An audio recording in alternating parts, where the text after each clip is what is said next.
The ordinary idea which we all have before we become Christians is this. We take as the starting point our ordinary self with its various desires and interests. We then admit that something else, call it morality or decent behavior or the good of society, has claims on this self, claims which interfere with its own desires. What we mean by being good is giving in to those claims. Some of the things the ordinary self wanted to do turn out to be what we call wrong. Well, we must give them up. Other things turn out to be what we call right. Well, we shall have to do them. But we are hoping all the time that when all the demands have been met, the poor natural self will still have some chance and some time to get on with its own life and do what it likes. In fact, we are very like an honest man. Paying his taxes, he pays them all right. But he does hope that there will be enough left over for him to live on, because we are still taking our natural self as the starting point.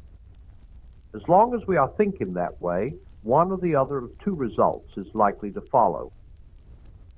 Either we give up trying to be good, or else we become very unhappy indeed. For make no mistake, if you are really going to try to meet all the demands made on the natural self, it will not have enough left over to live on. The more you obey your conscience, the more your conscience will demand of you. And your natural self, which is thus being starved and hampered and worried at every turn, will get angrier and angrier. In the end, you will either give up trying to be good, or else become one of those people who, as they say, live for others, but always in a discontented, grumbling way, always wondering why the others do not notice it more, and always making a martyr of yourself.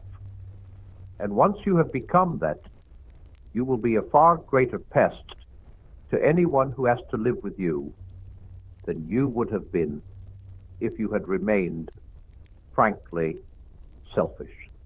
The Christian way is different, harder and easier. Christ says, give me all. I don't want so much of your time and so much of your money and so much of your work. I want you. I have not come to torment your natural self, but to kill it. No half measures are any good. I don't want to cut off a branch here and a branch there. I want to have the whole tree down. Hand over the whole natural self, all the desires which you think innocent, as well as the ones you think wicked, the whole outfit.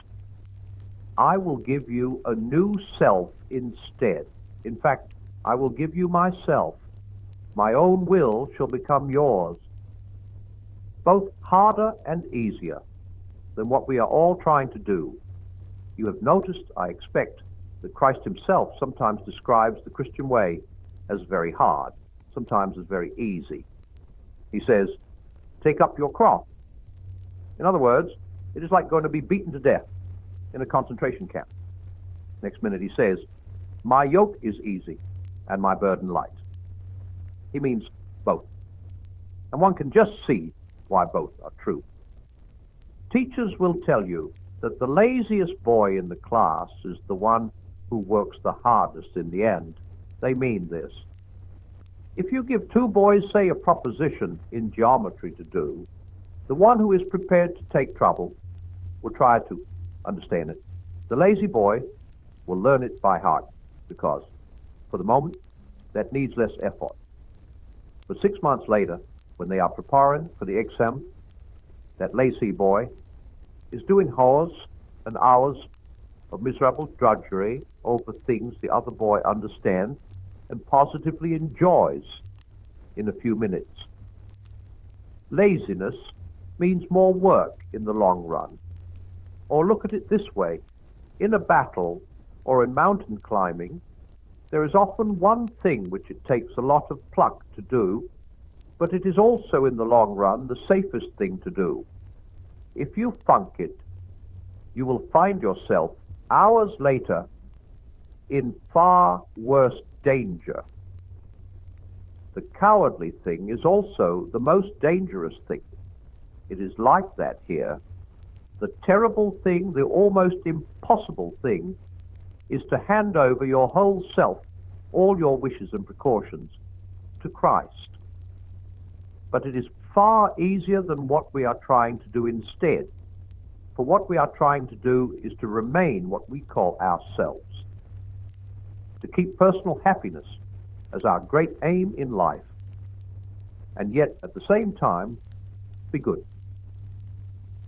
We are all trying to let our mind and heart go their own way, centered on money or pleasure or ambition, and hoping, in spite of this, to behave honestly and chastely and humbly.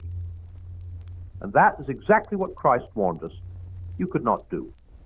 As he said, a thistle cannot produce figs. If I am a field that contains nothing but grass seed, I cannot produce wheat. Cutting the grass may keep it short, but I shall still produce grass and no wheat. If I want to produce wheat, the change must go deeper than the surface. I must be plowed up and resown. That is why the real problem of the Christian life comes where people do not usually look for it.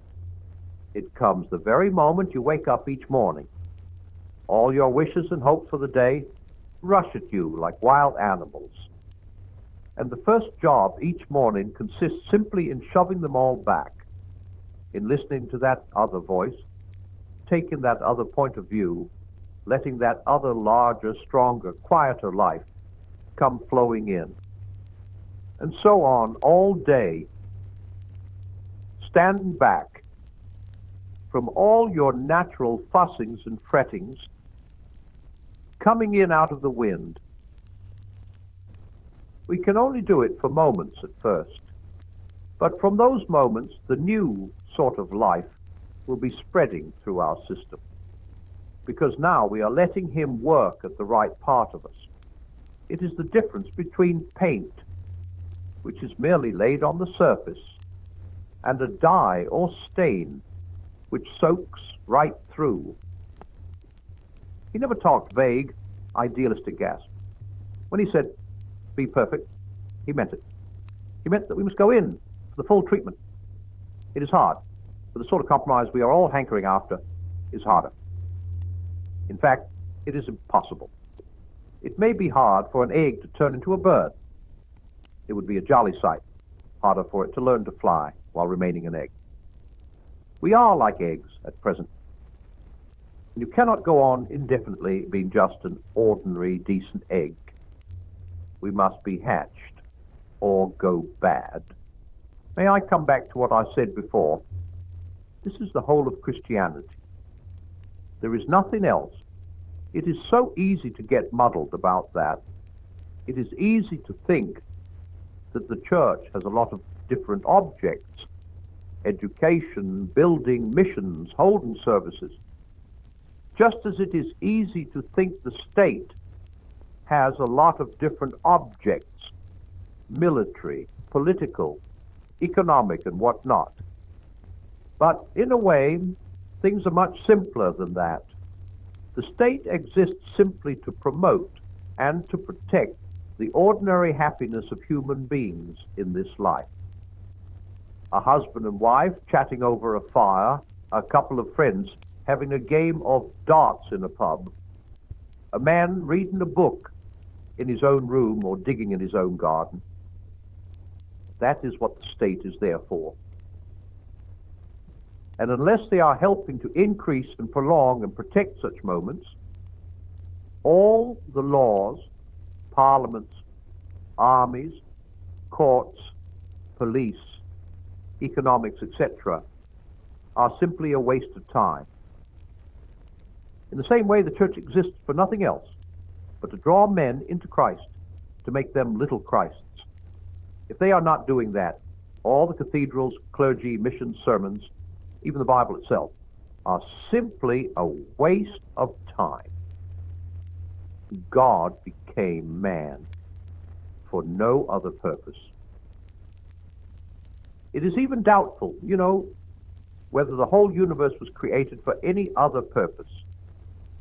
It says in the Bible that the whole universe was made for Christ and that everything is to be gathered together in him. I do not suppose any of us can understand how this will happen as regards the whole universe. We do not know what, if anything, lives in the parts of it that are millions of miles from this earth. Even on this earth, we do not know how it applies to things other than men. After all, that is what you would expect. We have been shown the plan only insofar as it concerns ourselves. What we have been told is how we can be drawn into Christ, can become part of that wonderful present which the young prince of the universe wants to offer his Father, that present which is himself, and therefore us in him. It is the only thing we were made for. And there are strange, exciting hints in the Bible that when we are drawn in, a great many other things in nature will begin to come right. The bad dream will be over. It will be morning.